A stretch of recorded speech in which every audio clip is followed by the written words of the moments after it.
turma de paparé. É, Vocês ficam onde, o escritório? Porto de Galha, ali próximo na General Neto com o Barão de Cotegipe, Ah, legal. Legal. o Boa. edifício novo. Matheus Racha aí também, Santander. Mas já entrou. Bastante aqui. Agora ficou uma barbada, fazer live, botar ao vivo. Gosto muito de Rio Grande, bater papo. Volta meio apareço aí para bater papo com uma turma sobre economia, sobre negócio e tal. Agora ficou ainda mais fácil, né? Não precisa Ah, nem ir, é sim. só conectar. Essa semana a gente falou com o Guilherme. Certo? Ele tá o Guilherme Benchimol está com uma das agendas mais concorrentes aí dessa quarentena e graças Ah, à tecnologia a gente conseguiu ah, trocar uma ideia com ah, ele. ah. Não, Do tá contrário, muito ele ia ter eficiente, que vir até aqui. tá muito eficiente, tá muito fácil de operar, né? Sim, sim. Nossa, a gente acabou ganhando eficiência. Você sabe que a gente aqui também está num nível de produtividade absurdo com a operação. E acho que a gente tem trabalhado mais do que nunca. Tem falado com vários empresários e estão encantados com a história do home office em geral, né? Eu tenho brincado que, na verdade, a gente não está trabalhando em casa. A sensação que dá é que a gente está dormindo no escritório, Exato. porque não para. Mas, enfim, É, a minha produtividade aumentou bastante e eu acho que veio para ficar assim, porque também dá uma redução de custo para as empresas. Eu absurdo, acho que absurdo. Metro quadrado, essa história não volta mais. Evidentemente que não vai ser nos níveis atuais, né? A gente tem uma situação muito, muito, muito pontual, muito abrupta em diversos aspectos, né? Mas que o novo mundo é diferente e na parte digital não tem a menor dúvida. A gente hoje estava, o meu sócio estava fazendo uma live hoje sobre economia digital. Achei interessante que ele abriu dizendo que não deveria mais chamar de economia digital, deveria chamar apenas de economia, porque absolutamente tudo será digital, né? tudo digital. O mundo digital aí ganhou alguns anos Absoluto, sem acelerou dúvida, aí uns 3 4 anos no mínimo, sem sombra de forçando as dúvida. pessoas a interagir Tudo de bom aí, digitalmente. ó. Mas de bom, tudo certo? Bom, Professor acho de que a gente bom. pode ir começando, porque Claro, a gente tem o limite de tempo do Instagram ali. claro. Bom, pessoal, hoje a gente vai falar com o Paulo e como a gente sempre começa a nossa live aqui, a gente pede para o convidado se apresentar, falar um pouco da Open para o pessoal conhecer. Então, Paulo, tens como falar um pouquinho da Open para nós, Claro. falar um pouco. Só antes de mais nada, até para facilitar o convite aí das pessoas, né? Obrigado antes de mais nada pelo convite, mas acho que aí pouca gente vai me conhecer como Paulo, a maioria me conhece como Rogério, acho que é uma das únicas cidades que me chama desse nome, né? Mas enfim, da cidade, não, com certeza a única cidade que me chama desse nome. Na verdade, só para fazer um breve resumo, eu comecei trabalhando no Banco Brasil, na esquina dos quatro bancos, aí, quando eu tinha 14, 15 anos de idade. Saí do Banco Brasil quando eu tinha 27 anos, mais ou menos, já em Porto Alegre como gerente do banco. Fui para o Citi, aliás, fui fazer MBA nos Estados Unidos, e aí comecei com o Citi Nova York, trabalhei um tempo com o Citi Nova York, cuidando de operação offshore, fiz toda a parte de investimentos offshore, né, do Citi. Vim com o Citi para o Brasil, fui diretor de marketing, produtos, segmentos, absolutamente tudo, até tocar toda a operação de varejo do Citi no Brasil e toda a parte de CRM na América Latina, investimentos também. Saí do Citi logo depois da crise de 2008, fui para o HSBC, operação maior, cuidei de toda a parte de investimentos do HSBC para a América Latina, toda a parte de marketing, segmentos, estratégia no Brasil e toda a operação de varejo do HSBC no Brasil, até tentar sair do mercado imobiliário, do mercado bancário, vindo para Floripa, queria pegar onda, curtir a vida, enfim, sair um pouco dessa loucura. Acabou não rolando, eu fui tentando um projeto no Santander que foi recusado, e foi uma delícia fazer, por sinal, que era para ser um projeto de 1 ano e meio, durou 2 anos, 3 anos, durou 4 anos quase no Santander. Há 2 anos atrás eu saí do Santander, eu tinha inclusive um contrato de não poder competir, né? Então não podia entrar no mercado e nem tinha interesse, na verdade a minha ideia não era voltar mais para a vida corporativa. E aí, em função de toda a transformação que está acontecendo no mercado brasileiro, a gente resolveu abrir a Frank de franqueza, que é basicamente uma operação de Open Banking, que é o futuro do mercado, onde a gente conecta com diversos bancos na operação, bancos, fintechs, já no novo mundo, que está se falando muito, né, no novo momento, no novo mercado, com vendedores autônomos de operação de investimento. A operação começou a operar em outubro, hoje já conta com quase 400 vendedores, deve ir para 500 já no mês que vem, vendedores, gerentes de banco, e estamos nos divertindo um pouco nessa história e também nos divertindo um pouco no meio dessa confusão toda, né? No meio de você levantar uma operação no momento de maior crise das nossas vidas, né? Então, acho que é um pouco desse... É o Paulo, Rio Grandino, que saiu rodando por aí e volta e meia aparece pela terra. E é um desafio, no momento que está todo mundo se retraindo aí, levantar uma operação é um desafio bastante grande, né? Sim, sem sombra de dúvidas. No início deu mais frio na barriga, até porque especificamente na Frank, as coisas acabam acelerando positivamente, né? Assim, porque o futuro se acelera, então quando o futuro se acelera, a nossa operação é apontada para o novo modelo de banco, né? Então, que está se desenhando. Então isso facilita bastante. Por outro lado, operacionalmente, no momento desses, dá um frio na barriga, porque tu tá montando uma operação e tu tem que reinventar o que nem começou, né? Operacionalmente falando, né? Assim, uma das coisas mais óbvias, a própria questão do home office, né? Por incrível que pareça, na empresa de tecnologia eu tinha uma resistência enorme, né, a isso, até porque eu acredito muito no coletividade, na discussão, no brainstorm. E fazer isso à distância, para mim, era uma questão bastante complicada, principalmente no momento dessa operação. A gente não teve opção. Um dia a gente vira todo mundo. Na verdade, a Frank foi uma das primeiras empresas em Santa Catarina, 3 dias antes de sair a ordem de começar a fazer, a gente já estava com todo mundo em casa, mas estamos aprendendo. Então, operacionalmente assusta. Tá? Então, assim, e te digo que volta e meia faz falta. A gente ainda tem algumas questões, não tem jeito, a gente não conseguiu se adaptar. Então, algumas questões a gente acaba reunindo todo mundo de máscara, evidentemente, álcool, todos os 1,5 m, mas tem uma hora que você precisa de um quadro branco, uma caneta, post-it e desenhar as coisas, porque você precisa alinhar as pessoas, né? Mas é um pouco desse momento. Mas tá bastante divertido, né? Assim, tá um belo desafio, tá bombando. A gente hoje vive uma situação completamente diferente do normal, né? A gente está... nosso sofrimento é que a gente não está dando conta da demanda, né? E no meio de uma construção a gente precisa ter cuidado, porque se você não dá conta da demanda que existe, você faz bobagem, né? Principalmente no sistema financeiro. Então tem que ter responsabilidade e é um pouco dessa história. 7/24, home office e um pouco dessa brincadeira, mas tá divertido. Bacana. Então, Paulo, eu sempre começo as nossas lives aqui já entrando no assunto desse momento que a gente está passando, essa crise, né? E aí eu queria ver um pouco da tua visão, o que tu está enxergando, como estão as coisas, principalmente tu tem contato aí com vários bancos, né? Então, como é que está a visão para o setor? Eu acho que, na verdade, até a gente tinha conversado, né? Acho que era interessante dar para as pessoas que estão escutando até a relação delas com os bancos nesse momento e o que está acontecendo. Né? Eu acho que, primeiro, acho que vale a pena lembrar o seguinte: estamos passando pela pior crise das nossas vidas e dos nossos pais. Ponto. E não estamos nem passando. Tá? A gente está iniciando uma caminhada sobre a maior crise que nós já vivemos. E olha que a gente, no Brasil, a gente já experimentou alguma. Então, essa é a primeira história. E é uma crise que ela, se você pegar a crise de 2008, ela tinha um problema bastante claro, né? Crédito imobiliário americano. E a partir dali, ramificações diversas nessa história. Então, isso vai ficar mais fácil de você controlar. Nesse momento, a gente não sabe onde ela vem. Ela vem de todos os lados. Absolutamente tudo parou. É a primeira vez que a gente tem entrando em colapso de crise, né? Europa e Estados Unidos ao mesmo tempo, por exemplo. Né? A gente vai ter que experimentar isso acontecendo. A gente vai ter também uma crise pesada na China. Então você tem o mundo inteiro em crise em altíssima velocidade. E você impacta absolutamente tudo. Nós estamos falando a gente não sabe que dólar vai ter, a gente não vai saber, a gente não sabe que bolsa a gente vai ter, a gente não sabe qual é o nível de exportação, a gente não sabe exatamente a velocidade da digitalização absurda, o desemprego. A gente nunca viu uma velocidade de queda de desemprego como vai ter nos próximos meses, e a gente ainda está tratando de uma questão de saúde que pega todo mundo e a gente não tem conhecimento, né, dessa história toda. Então você traz uma volatilidade para o mercado nunca vista antes e numa crise sem precedentes. Então essa é a verdade. Né? E qualquer ativo que você conversa, qualquer desafio que você conversa, ela está impactando. E aqui começam os problemas. Né? E é o que eu tenho falado muito com os clientes, com amigos, com banqueiros, e de alguma forma todo mundo de maneira organizada pensa da mesma forma.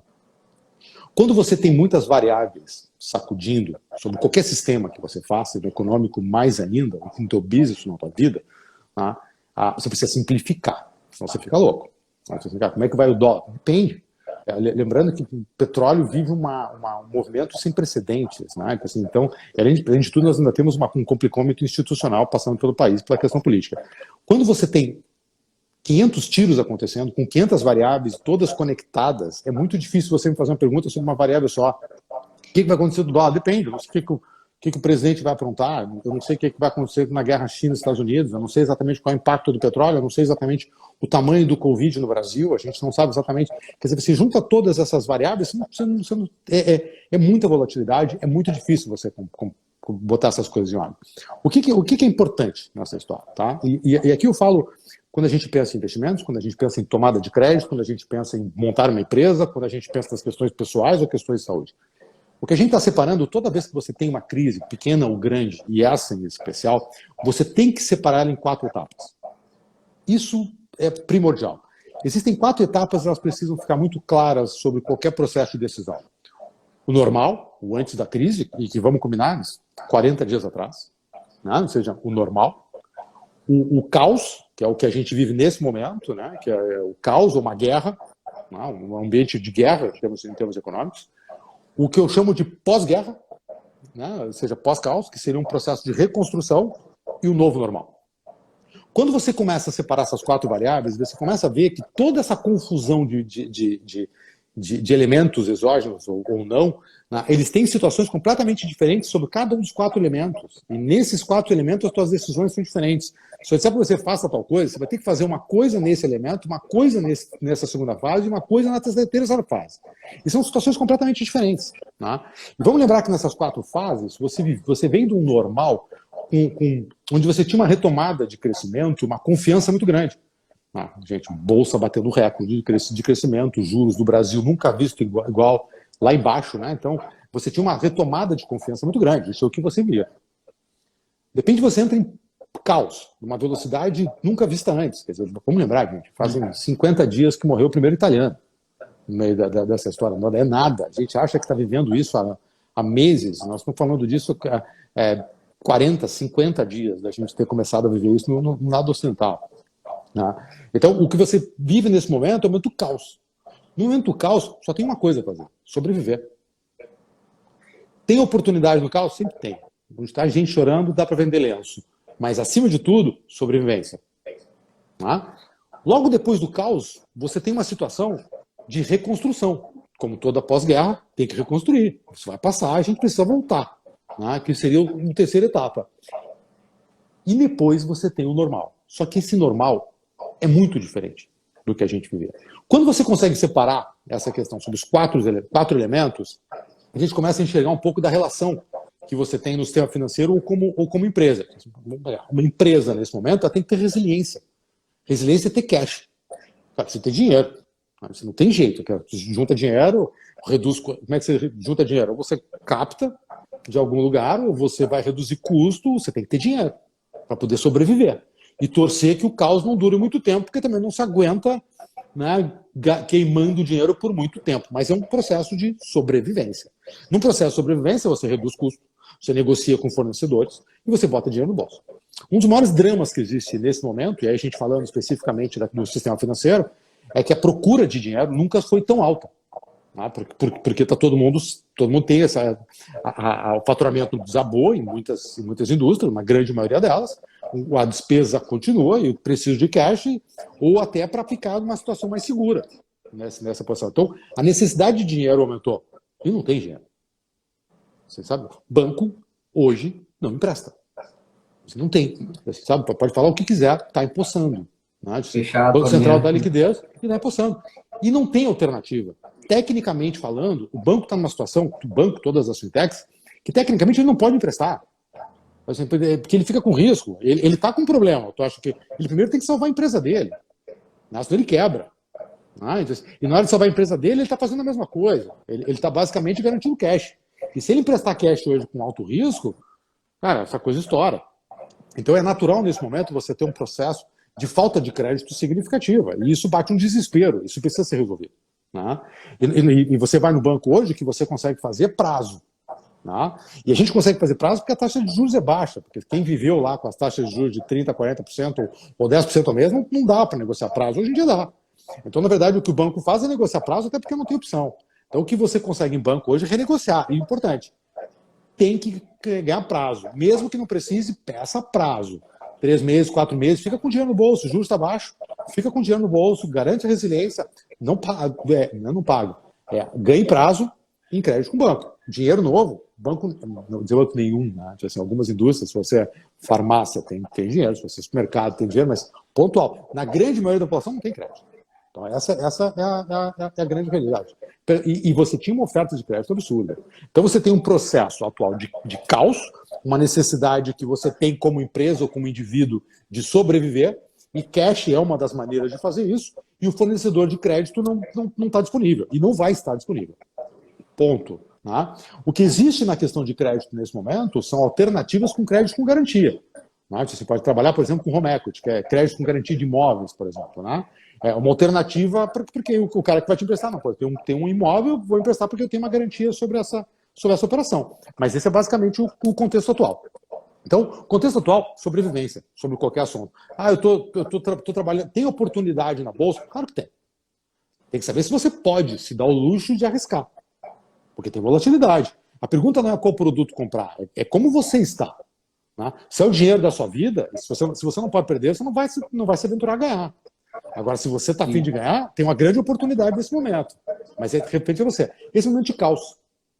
Quando você entrar no processo de reconstrução, ou pós-guerra, não gosto da palavra guerra, mas enfim, no pós-caos nessa história toda, né, sobrevivendo a primeira fase, você vai ter que reconstruir. Reconstruir sempre tem oportunidade. Né? Nós vamos passar, tem potencial econômico, acho que a gente até tem algumas vantagens no Brasil, algumas coisas que a gente olha de cara feia, o dólar alto assusta, o dólar alto vai nos ajudar na exportação. Então, tem outros elementos nessa conversa. Então, nem tudo é ruim como parece. Mas você tem o pós desse elemento, que é uma reconstrução. E o fato da reconstrução não vai ter crédito. Porque pensa você que alguém vai chegar e vai botar dinheiro nessa história. Quem vai prover crédito na reconstrução é o governo. Tá? E aqui começam as confusões. Porque os produtos que você tinha na prateleira no normal vão ser completamente diferentes do que na nova fase. Vão ser mais complicados. Como a gente está falando agora, você consegue financiar através do BNDES, na tua agência bancária, se você tem folha, a tua folha de pagamento é o juros barato. E você tem que entender isso, não é simplesmente lá e entrar na tua ATM e tirar crédito. Você precisa entender como funciona, quais são as regras, quais são os pós e contras dessa história. Então, existe uma situação um pouco mais complexa. Entender o sistema financeiro vai ser mais complexo. No processo de reconstrução tem oportunidade de investimentos? Um monte. Mas não dá para se aventurar assim, porque não vai ser botar na poupança, numa LCI. Você vai ter que conversar com alguém que conhece, que te ajude a navegar e, evidentemente, que entenda a tua necessidade. Porque você tem uma situação de reconstrução importante. E depois você tem o novo normal. E o novo normal, ele tem uma aceleração de diversas coisas. Nós estamos discutindo qual é o futuro da globalização. Digitalização vai ser uma aceleração absurda. A necessidade de aluguel de escritório, ou seja, você tem um outro business. Então, se você tem um business hoje, eu quero sobreviver com o meu negócio. Legal, é o que você tem que fazer nesse momento. Vou reconstruir agora o meu negócio. Eu estou reconstruindo o meu negócio, mas eu estou pensando no novo normal? Se eu estiver reconstruindo ele pensando em histórias. E nesse contexto, quando a gente pensa no sistema financeiro, várias mudanças acontecem. Né? A primeira, está tendo recorde de abertura de contas digitais. Né? Por quê? Porque se é para trabalhar em conta digital, não vou pegar banco tradicional, vou trabalhar com quem sabe. Né? E hoje em dia, como os bancos vão acabar sendo digitais, então vou trabalhar com quem sabe. Então você tem uma digitalização operacional do sistema financeiro sem precedentes. Lembrando que durante essas últimas 3 semanas, né, nós abrimos 30 milhões de contas no país. Né? Nós estamos trabalhando pela desbancarização da sociedade há 20 anos e não conseguimos evoluir nada. Nada, na verdade, mas evoluímos muito pouco. E a gente abriu 30 milhões de contas. 30 milhões de contas, gente, é um Bradesco de conta. Em um mês. Deu caos nas agências da Caixa. É só fazer conta. É óbvio que vai dar caos. Você abre 30 milhões de contas. Uma plataforma de 4 mil, você está botando 10 mil novos clientes em cada agência. Você precisa atender 500 mais por dia. Não tem infraestrutura que dê conta disso. E não precisa ter vergonha. Na verdade, é muito melhor do que os Estados Unidos, que está mandando um cheque pelo correio para a população. Agora, se você consegue imaginar que nós vamos ter 30 milhões de pessoas mais bancarizadas no sistema, o sistema digitaliza não só pela relação você-banco, mas pela relação da tua empregada doméstica, que de repente não tinha conta, agora ela tem. Né? Então, a necessidade de capital, você tem uma transformação absurda. E que, nesse contexto, o próprio papel de uma agência bancária muda completamente. O papel que ela tinha operacional, ela perde valor. O cartório vai digitalizar. A assinatura vai digitalizar. Então, a questão operacional de uma agência bancária acabou. O que você vai precisar no sistema é advisor, é consultoria, é dica, porque o sistema vai ficar complexo. Trabalhar com renda fixa no futuro, né, é não renda. Né? Então, você vai ter que aprender a trabalhar com isso. E, cara, eu sou padeiro, não tem nada a ver com isso. Como é que eu consigo me afiliar a alguém que eu confie para poder navegar nesse novo mundo? Eu sou tomador de crédito. Aí, assim, cara, não é mais só capital de giro, desconto de duplicata. Descontos de duplicata vão ser eletrônicas. É um processo novo que entra com o sistema aprovado pelo Banco Central que muda tudo. Todo o teu custo de cobrança muda.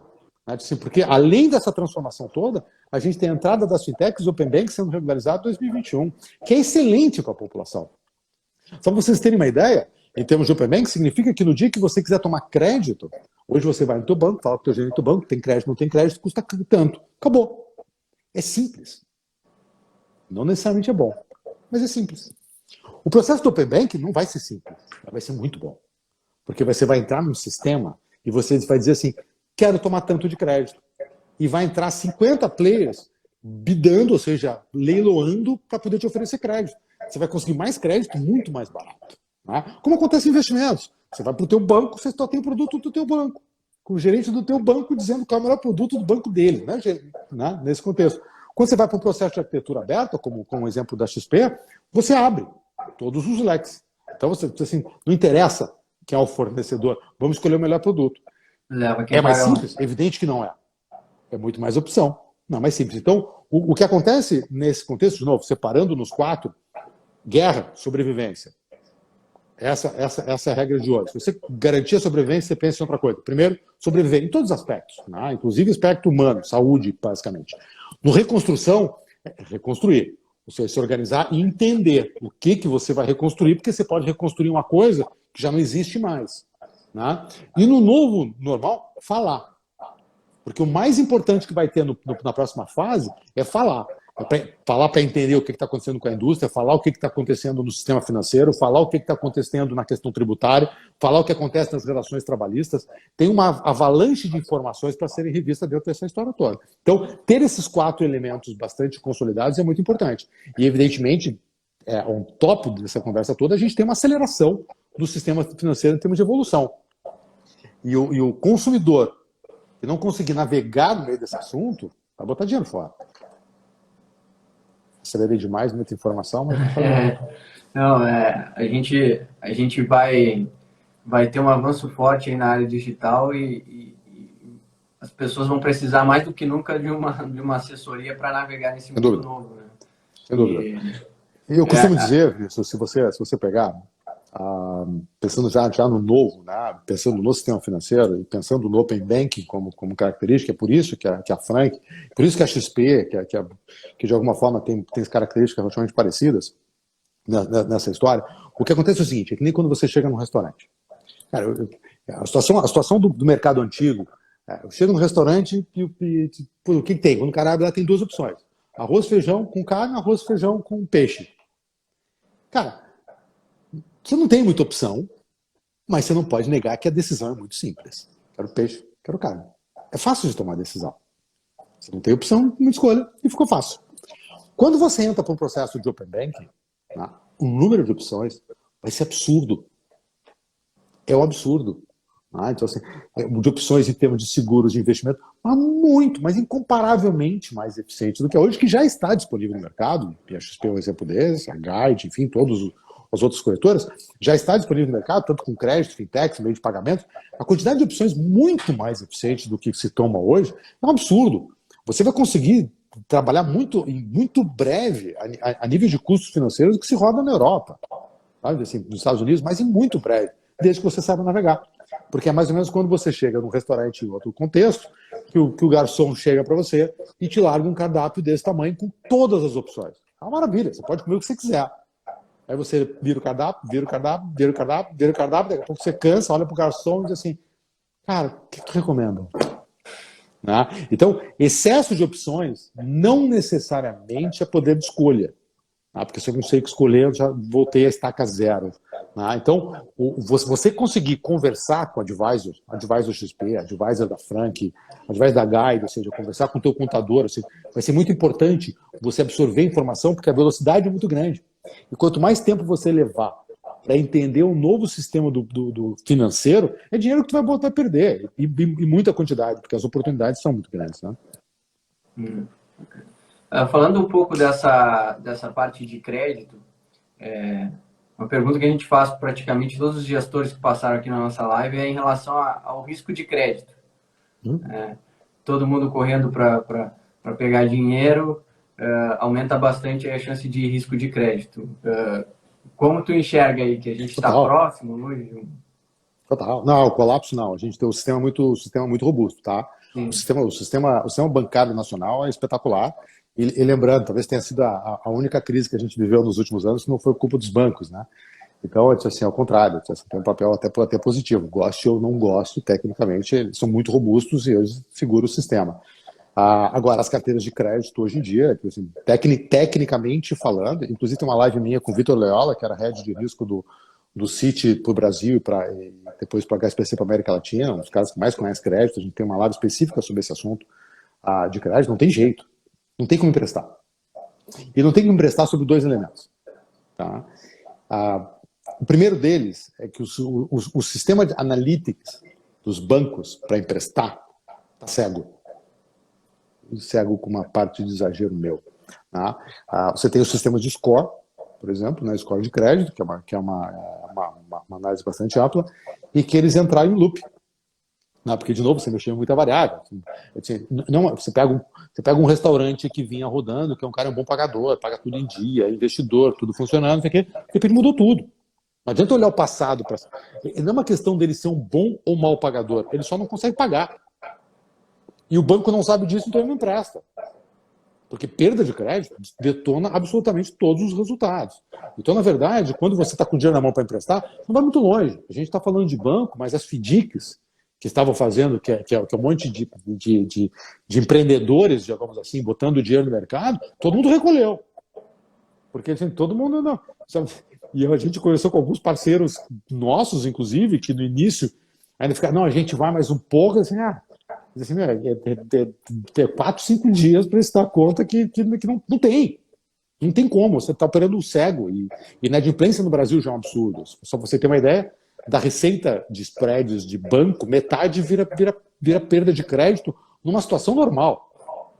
Na situação atual, qualquer um que empreste dinheiro para ganhar juros, não interessa o preço, é irresponsável. Né?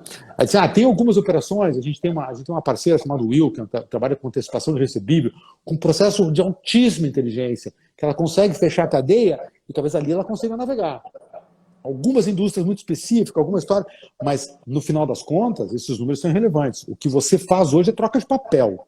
Tá? Troca de papel que eu digo é assim, banco X te emprestou dinheiro no cartão de crédito, já sabe que não vai receber no mês, vai te oferecer um parcelado para que tu possa ganhar tempo para pagar.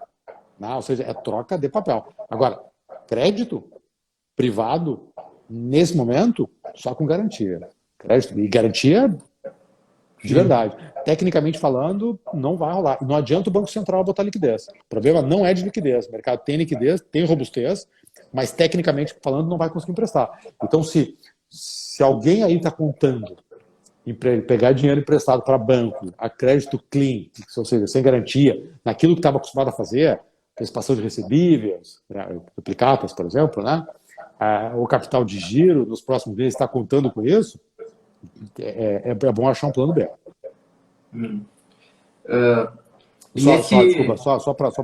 Desculpa te cortar. Porém, em paralelo a isso, que é uma das agendas mais nervosas, eu tenho tentado contato direto com o pessoal do Banco Central sobre isso, uma das agendas mais nervosas que existe no momento é justamente achar alternativa para isso, tá? Para desempossar. Então, assim, existe um trabalho bastante sério sendo feito para achar alternativas econômicas para conseguir fazer isso. Mas quem vai emprestar é o governo. Quem vai assumir o risco é o governo.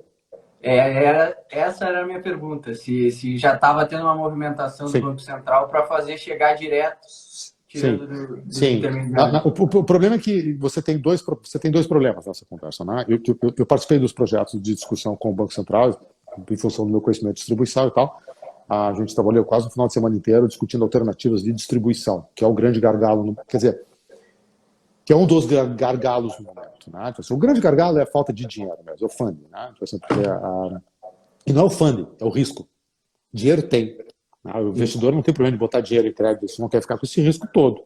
Né? E o Banco Central tem dinheiro, consegue ficar com esse risco todo. O problema que você tem hoje, toda vez que o governo, de maneira. E não tem jeito. Né? Assim, se você, só para a gente ter uma ideia, a economia que se fez em 10 anos, 10 anos de economia com a reforma da Previdência, com uma vitória absurda, vai ser consumido em 90 dias pelo Covid. Então, assim, os números são absurdos, né? Então, e não adianta brincar de responsabilidade fiscal, vai todo mundo meio que imprime dinheiro, depois a gente resolve o que faz. É uma casa está pegando fogo, eu não vou ficar nesse momento, olhar se é 110 ou 220. Cara, apaga o fogo.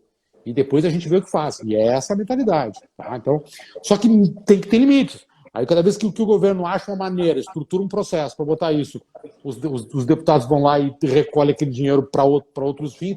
Cara, isso vai virar um monstro cada vez maior. Então, um processo inicial é o processo de funding. E o segundo processo é a distribuição. Porque, se eu uso uma maneira mais politicamente correta aqui para evitar muita polêmica, mas, assim, no fundo, o próprio banqueiro tem assim, tem uma máquina de distribuição, ela tem custo. Mas, se você vai usar por ela, eu quero alguma coisa, porque vai me custar alguma coisa. Assim, poxa, cara, eu estou tentando salvar a economia, eu já não tenho dinheiro, vou ter que botar na tua máquina.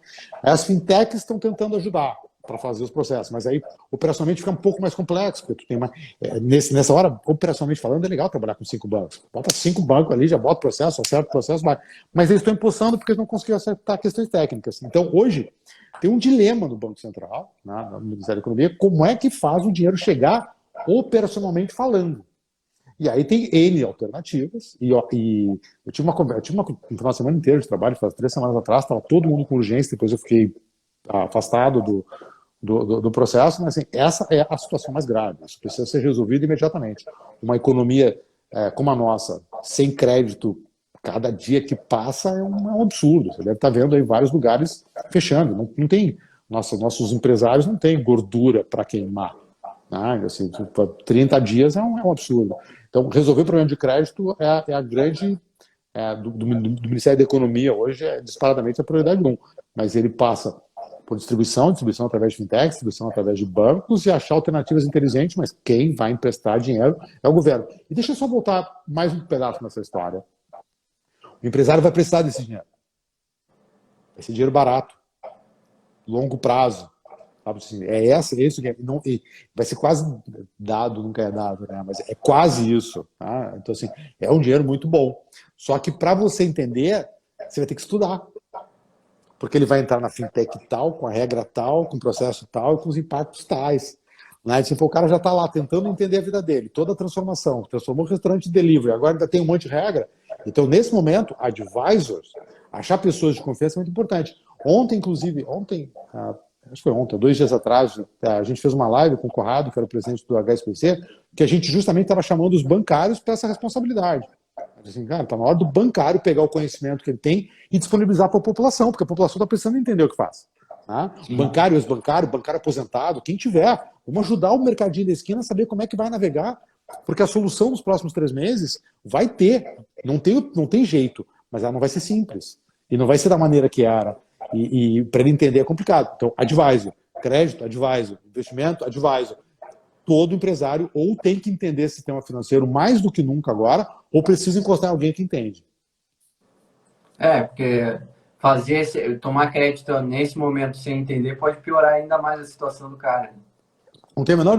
Primeiro que não vai conseguir tomar, né? Mas não vai fazer bobagem porque não vai conseguir. Mas não vai conseguir. Hoje não tem nem aquela história de 30% do aumento. Não tem pronto. Quem estiver fazendo isso é loucura. O único crédito hoje que tem, e eu basicamente recomendo para muitos dos nossos clientes, é o crédito garantido imóvel, né? Que você uma taxa de juros baixíssima, longo prazo, você respira. Mas você tem que saber o que está fazendo. Você está botando a tua casa, porque basicamente é o que o banqueiro está dizendo.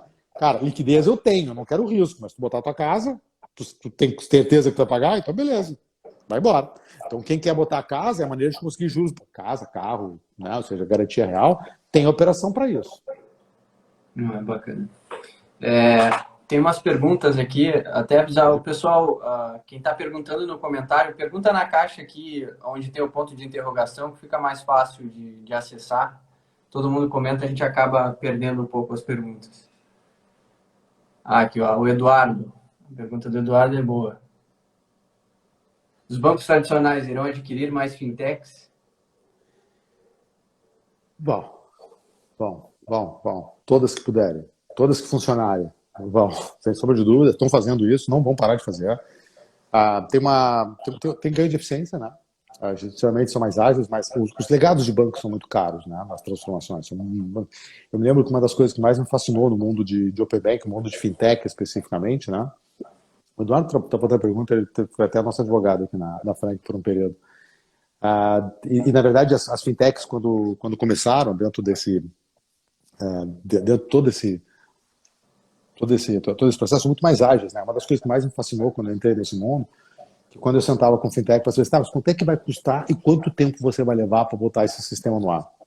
Eu me assustava com os números. Eu me lembro que a primeira vez que eu tive essa conversa foi eu fui fazer uma consultoria para o Torelli, que hoje é CEO da Blink, uma fintech americana. E ele estava no início do projeto, ele disse assim, ele estava saindo de executivo, tinha conseguido capital e ia fazer investimento numa fintech, e me ligou que ele queria bater um papo, queria uma consultoria, a gente ficou 3 dias, acabei indo para Miami conversar com ele. E foi a primeira vez que eu tive tinha acabado de sair do sistema robusto, né? E a gente perguntava bastante tempo e grana para fazer aquilo. Ele me contou o projeto inteiro. Quando ele me disse que ele botava um negócio daquele no ar em 3 meses, que para mim, em banco, levaria 2 anos. E que ele gastaria para colocar aquilo, para colocar no ar aquele negócio, 50 vezes menos do que eu consigo colocar em banco, a minha primeira reação é que isso era impossível. E eu resolvi viver a vida dele e acompanhar todo o projeto. Não deu 4 meses para eu abrir a minha. Então, assim, realmente a eficiência, a velocidade, o custo que você tem numa fintech comparada com um banco é impossível. Assim, hoje, talvez eu cometa alguma injustiça, mas não tem produto de banco que vale a pena. Ou seja, se você pegar em banco tradicional, quase todos os produtos, você consegue crédito mais barato. Todos. Você consegue investimentos melhores, você consegue conta corrente mais barata e mais eficiente, você consegue crédito. Crédito imobiliário ainda não. Crédito imobiliário, eu acho que ainda os bancos tradicionais ainda operam. Mas você vê que são pontos específicos, né? E isso vai ser muito maior. Então, e os bancos sabem disso, eles perdem eficiência, eles acabam buscando as fintechs, e assim, cara, estou apanhando desse cara, eu vou fazer. Um exemplo clássico dessa história, maravilhosa por sinal a estratégia, é a do Sérgio Rial, do Santander, que ele basicamente montou uma fintech em cada uma. Assim, cara, cansei de brigar com os caras, vou seguir minha vida e vou comprar uma para cada business. Então, ele tem super digital para conta corrente, ele tem 5 a crédito pessoa física, concorrendo com a Lend, enfim, com outras empresas, financiamento de automóveis. Ele tem quase uma fintech competindo, ele tem um business para cada uma delas. Então, assim, os bancos não vão parar de adquirir fintechs, não tem opção. Fora que sai muito mais barato comprar um projeto pronto e essa crise vai baratear ainda mais a solução para os bancos.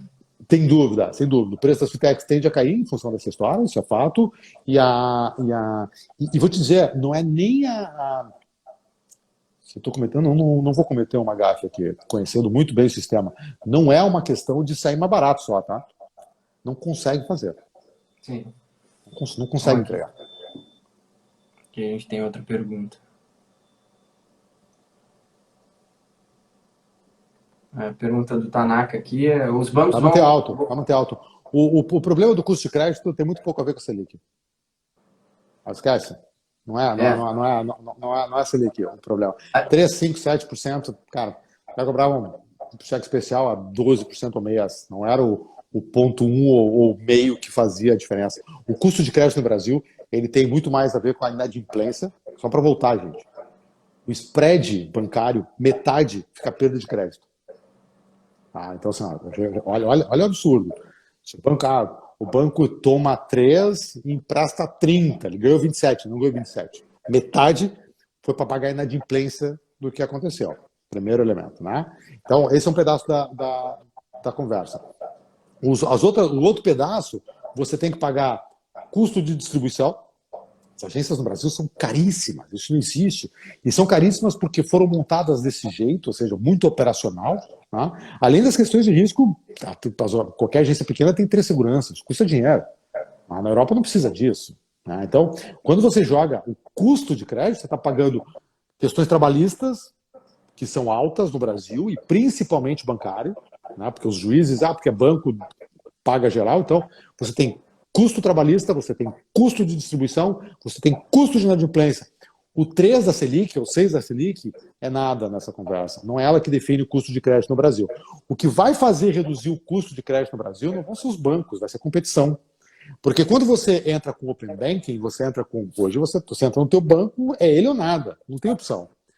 Porque, mas o competidor pode entrar, ele não te conhece, ele não sabe se você é bom pagador, então ele não te empresta, ele tem medo de inadimplência.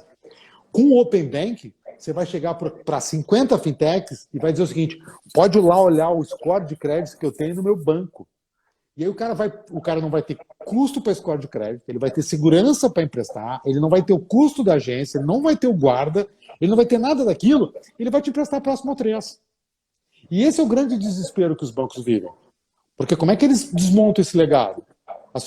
E é por isso que o Banco Central, mesmo com toda a Covid, 2 dias atrás, lançou que vai manter a agenda do Open Bank. Porque ele sabe que a agenda do Open Bank vai dar mais crédito, mais barato, vai reduzir o custo do sistema financeiro. E aí eu volto na questão do consumidor. É muita transformação. Se continuar fazendo a mesma coisa, vai pagar os juros altos. Vai ter que entender operar o sistema. Operar no bom sentido, né? A trabalhar com crédito do governo, por uma questão de crédito, a trabalhar com a fintech, a trabalhar com o Open Bank. Não é mais simples, mas é muito mais barato, é muito mais eficiente, é muito melhor. E por isso que assim, vai ter que ser educação financeira, consultoria, é a chave do negócio. Quem conseguir entender a transformação, que ela vai ser muito rápido, tem benefícios absurdos, tá? Mas não é mais simples, só é muito melhor. É uma discussão que a gente tem aqui em relação aos cortes da Selic, né? Porque a gente já não enxerga mais que tem algum tipo de estímulo na economia e a gente tem o impacto aí da valorização do dólar, né? E a gente fica pensando até onde isso é benigno, essa queda e tudo mais. Primeiro, vamos dar graças a Deus que ela existe, né? Que ela está baixíssima. Porque assim, com crédito alto, se a taxa da Selic tivesse alta, aí ia ter um desespero total, né? Principalmente nessa coisa de alongamento de dívida. O que permite hoje o alongamento de dívida é que a inadimplência é a mesma, o custo de distribuição é o mesmo, né? E o custo de crédito não atrapalha, o custo da Selic não atrapalha a equação. Então, assim, esse nível é bom. O segundo elemento é que subir para quê? Tecnicamente. E também nesse momento, vai ser menos de 3, 2, 1. Não, o Japão, negativo. Assim, cara, você vai botar dinheiro no banco, eu vou te cobrar uma grana para você ficar com dinheiro aqui. Você bota 100, eu vou te devolver depois 97 no final do ano. Deu uma tendência. Os juros vai acabar. E isso esquece juros. A Selic, na pior das hipóteses, pode até dar uma sala, pode até voltar a 6, 7. Mas não vai. A Selic moderna é essa, sabe? Esquece. E aí toda aquela conversa de você ganhar 100% CDI e coisa do tipo, acabou. E muito engraçado os efeitos psicológicos dessa história, né? Porque hoje as pessoas falam assim, nossa, tá pagando 130 do CDI. Né? Cara, esse 30 é 1. Quando era 15, isso é equivalente a 7. Né? Então, assim, é o 107. Então, assim, o 30 chama atenção, o 20, o 15, né? Mas tem que se dar conta que hoje é sobre nada. No dia que ela for 0,1, eu posso passar 500% do CDI. E é nada nessa história toda. Né? O que você hoje tem, o que você tem que tá ligado é o seguinte: renda fixa no futuro é não renda. Ponto. Tá? E vai ter que aprender a trabalhar com algum patamar de risco. Tá? E isso não é simples. Tá? Então, assim, como é que você consegue, se você quer ter renda sobre o teu patrimônio financeiro, o game é completamente outro. E não é um game Brasil, né? É um game mundial. E o que é duro nessa conversa é quando a gente pega questões inflacionárias. Né? Se nós não temos espaço para inflação no Brasil até o final do ano, menor chance, né? Crise do jeito que está, não tem espaço para isso, ainda com petróleo em baixa, mas no ano que vem alguma inflação vai ser inevitável. Não tem como segurar essa explosão de liquidez no mercado sem inflação. nada comparado ao que a gente viveu, né? Mas com certeza tem. Então, acho que é um pouco disso que a gente está passando, né? Deixa eu ver aqui, ó, se temos alguma pergunta. Beleza. Eu acho que o Gibon tinha feito uma pergunta e ficou no meio dos comentários. Se ele estiver por aqui, deixa eu ver se eu acho o comentário dele aqui. Aqui. O Gibon perguntou se tu acredita nessa evolução do sistema financeiro brasileiro. Acho que já está acontecendo, né? Não tem opção. Não tem opção. Já foi. A XP é um exemplo. A retirada de dinheiro do mercado tradicional para a arquitetura aberta, que já existe nos Estados Unidos. Na verdade, a arquitetura dos Estados Unidos nunca foi fechada, né? Acho que sempre foi aberta. Pelo menos toda a minha vida que eu conheço, ela é uma arquitetura aberta, né? Então, esse é um exemplo. As fintechs já estão aí, né? E na verdade, isso é um movimento mundial, né? A partir do momento que é um movimento mundial, não tem opção. E aquela história que, mas os bancos são muito fortes. Esquece, os investidores internacionais que têm interesse nessa operação são mais fortes do que os bancos locais. Não tem opção. Ou seja, a arquitetura financeira brasileira já foi. Tá? Eu até, bom, eu achava que em função do Covid a gente ia ter algum atraso. Tá? E quando a gente está falando de atraso para esse sistema, estamos falando de atraso de 4 meses. Tá? Não estamos falando de 4 anos. Né? Mas a batida que o Banco Central está, ele está muito convicto sobre os benefícios que tem para a população como um todo, e tem pressão internacional de tudo que é lado. Não tem opção. O sistema você não aguenta mais. A cultura aberta vai acontecer, já aconteceu, sabe? E vou te falar por outro lado. Ou seja, eu converso com o diretor dos 3 grandes bancos brasileiros o tempo todo, o diretor, presidente e tudo mais. É desesperador. Não precisa ir muito longe. Se você entrar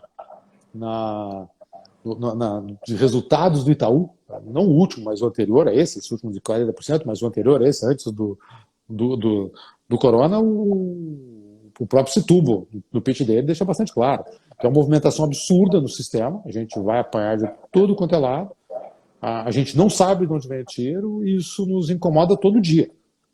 Então, assim, não tem jeito. Essa conversa é uma convicção de todos os líderes do sistema financeiro. Converso com, todos os diretores de banco, presidente de banco, o tempo inteiro, é só o que eu faço. Eu faço com quase 5 diretores por dia, esquece, esse assunto já é dado. Nós só estamos vendo como vai fazer. Os bancos têm problemas, o legado dos bancos hoje é um problema. Um ou outro tenta negar isso, mas é um problema. E até o Itaú e o Bradesco estão indo em direção ao que eles têm de mais forte. O Bradesco Seguros, o Itaú focando ali nos serviços. Perfeito. Mas mesmo essas duas coisas são alternativas curtas. Porque você pega seguros, esqueci o nome dela agora, tá tendo uma revolução na SUSEP, que a gente achou que ia demorar muito mais, porque é um processo muito mais atrasado, digamos assim, de regulamentação, que é a parte de seguros, né? Mas tá vindo uma revolução na parte de seguros que precisa entrar, que vai reduzir custo de seguros violentamente. O seguro no Brasil é um absurdo, isso é muito mal para a população. Tem uma oportunidade muito grande de redução de custo nessa história. E isso está vindo com uma velocidade muito grande. Então você tem impacto já chegando, especificamente na parte de seguros. E a parte de tarifa vai suportar quanto tempo? Quando entrar o Pix. Gente, vamos lá. TED, que é uma receita de tarifa do banco, quem gosta de pagar TED, acabou. A Pix vai acabar. Eu vou te mandar dinheiro quase num piscar de olho, fora do sistema. 7 dias por semana, 24 horas. Sábado à noite, para você fazer uma transferência de 50 mil reais, eu vou transferir sem passar pelo sistema financeiro, automático, sem tarifa. Eu vou chegar no restaurante para pagar e talvez não precise pagar Mastercard, Redcard e tudo mais. Eu vou pegar, vou transferir o dinheiro para você, a maquininha vai acabar. Sabe, assim? Então, quando você vai jogando todos esses elementos, tem uma transformação muito grande. E quem ganha nessa história é o consumidor. Porque tira toda essa ineficiência. Eu não vou à agência, eu não quero pagar a despesa do guarda, não quero pagar a despesa do aluguel, eu não quero pagar a inadimplência dos outros, não quero pagar corretor de seguro cobrando uma fortuna, então, assim, porque abaixa o custo desse negócio, porque eu quero comprar um produto. Existe uma cadeia de ineficiência no sistema. E isso tudo está vindo com muita velocidade. Então, mesmo essa alternativa, vou para a segura, por um tempo. Tarifa. Quem é que vai conseguir cobrar tarifa de cartão de crédito enquanto está se dando cartão de graça para tudo que é canto? Quem é que vai conseguir cobrar muito tempo pacote de tarifa para conta corrente de um banco que não consegue fazer atendimento, porque todo atendimento te manda para o digital, então compra uma conta digital que já é gratuita. Então, quando você junta essa história toda, você tem quem é que vai querer chegar num banco e simplesmente tomar crédito? Sem olhar as opções todas que tem no mercado. Então, assim, gente, é muito rápido. Nós vamos ter primeiros impactos. A gente já vinha com impacto, que aí foi uma pena, a gente tem um cadastro positivo que já ia ajudar a aceleração dessa história, mas o score de crédito, como eu falei há pouco, perderam a capacidade de separar os bons e os maus, né, em função de toda essa história, mas é muita ferramenta acontecendo ao mesmo tempo, é inevitável essa história toda. Por isso eu volto. Assim, sabe, a gente conversava com o Banco Central está, por sinal, dando um apoio bárbaro para a Frank, e um dos diretores do Banco Central me dizia o seguinte: cara, nossa aposta na Frank são por duas coisas. A primeira é porque a gente está dando um benefício para a população sem precedentes, de uma velocidade absurda, resolvendo o problema que mais se reclama, que é o custo e a justiça, digamos assim, né, do sistema financeiro. E o Open Bank faz isso, e a população não consegue entender. Eu vou ter dificuldade para a população entender o benefício desse e como é que usa, como é que troca todas essas ferramentas para ferramenta nova. E nesse aspecto, o advisor, que é a Frank, né, na verdade, que usa gerentes bancários para ajudar o cliente, né, consegue chegar lá e encaminhar o caminho. Você consegue acelerar o aprendizado, isso que eu te ajudo a fazer o caminho, escolher o melhor banco, escolher a melhor opção, que é o que a gente faz na Frank. Então, você tem um pedaço dessa conversa. E a segunda conversa que o Banco Central se aprovora com o Open Bank, porque vai ser inevitável. Com essa aceleração e aperto dos resultados, os bancos vão demitir muita gente. Já colocaram isso claro. A previsão antes do coronavírus é que nós íamos, sem precedente, encerrar mais agências neste ano no país somados do que nos últimos 5 somados. Sabe? Então, assim, isso é inevitável. Isso que a gente já tirou muita gente de agência bancária. Então, você vai ter uma demissão muito grande. Então, a preocupação do Banco Central, eu coloco o Open Bank, a população não vai saber usar, e se souber usar, os bancos vão demitir gente para burro, em função da perda de resultado. E a Frank, de alguma forma, acaba tendo o Banco Central porque ela resolve as duas pontas. Ela, por um lado, ajuda a população a navegar nesse novo mundo, e segundo, ajuda a empregar bancários, né, para poder ajudar a população a chegar lá. A gente tem mais uma pergunta no meio da conversa, né? A gente teve mais uma pergunta aqui. Rafael. Legal. Rafa, como escolher nesse momento? Depende do produto, né, Rafa? Mas assim, até porque não tem muita opção, né? Ou seja, assim, cara, vamos separar as conversas, né? Eu acho que muito mais do que pegando no investidor, tá? Acho que muito mais do que escolher o produto é você entender a si mesmo. Assim, cara, não está difícil achar produto, está difícil entender o consumidor. Né? Assim, cara, que tipo de risco você pode tomar? Tá? E isso às vezes o consumidor tem dificuldade de entender. Há 2 meses atrás era todo mundo valente. Né? Agora está todo mundo, não, eu sou conservador. Como é que mudou o perfil? Sabe? Claramente não entende a pergunta. Né? Então, a maior dificuldade é entender assim, o que você quer? Se é o dinheiro da tua vida, cara, botar embaixo do colchão, que eu digo, Selic é 3% e paciência, cara. O dinheiro da tua vida se recolhe ali ou variação do tema, segura, não tem o que fazer. Mas eu tenho um monte de oportunidade. Claro que tem. As ações do jeito que estão aí, né, tem oportunidade para tudo que é lado, para ganhar dinheiro diariamente num monte de coisa. Né? Em cassino também dá. O que você sabe é que você vai ter altíssima volatilidade nos próximos tempos. Altíssima volatilidade significa que toda oportunidade que você teve de ganho foi o risco de você ter perdido. Se você tem estômago para perder, é uma grande oportunidade de ganhar. Se você não tem espaço para perder, fica quieto, cai fora dessa conversa quando a gente fala de investimentos. Quando a gente fala de crédito especificamente, estou com problema de cash, crédito com garantia de imóvel deve ser a resposta para boa parte da população que precisa de crédito para longo prazo, desde que saiba o que está fazendo, porque se não souber o que está fazendo, vai perder o imóvel. Então, repara que a dificuldade ela passa pelas duas pontas. É entender os produtos disponíveis, mas, acima de tudo, entender quem é o cliente, qual é a história. E esse é o grande drama, porque hoje o gerente do banco ele não tem mais tempo para isso, e não é culpa dele. Ele não consegue entender, cara, deixa eu te explicar o que eu posso, o que eu não posso, qual é o meu momento, para que em cima disso você possa fazer uma alocação. Isso é inviável no sistema operacional atual. Então, basicamente, o desafio sobre qual produto começa sobre qual é a tua necessidade. E, acima de tudo, lembrando, isso vai mudar nas 4 fases.